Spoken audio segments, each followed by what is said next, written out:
మధ్యన గుర్తుంది కదా, అయోధ్యలో రామాలయాన్ని పేల్చివేయడానికి కుట్ర పన్నినటువంటి ఉగ్రవాది అబ్దుల్ రెహమాన్ అనేవాడు. 2025లో బాంబులు కూడా తయారు చేశాడు. పేలుడు పదార్థాలు సృష్టించాడు. తయారు చేసి పేల్చడానికి రెడీ అయ్యాడు. వాడు అయోధ్య రామ మందిరాన్ని కూల్చడానికి మరికొంతమందితో కలిసి వేసినటువంటి ప్లాన్ని చివరి నిమిషంలో పసిగట్టినటువంటి దర్యాప్తు సంస్థలు వాడిని ట్రాక్ చేసి ఆ పైన పట్టుకున్నాయి.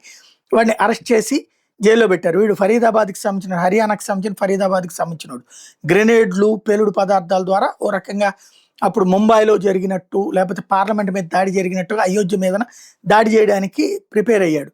ఈ అబ్దుల్ రెహమాన్ ప్రస్తుతం నీమ్కా జైల్లో ఉన్నాడు. అయితే తాజాగా వాడికి అరుణ్ చౌదరి అనేటటువంటి మరొక జైల్లో ఉన్నటువంటి ఖైదీకి మధ్యన గొడవ వచ్చింది. ఈ గొడవలో అబ్దుల్ రెహమాన్ని ఆ అరుణ్ చౌదరి అనేటటువంటి ఖైదీ చంపేయడం అన్నటువంటిది సంచలనం సృష్టిస్తోంది.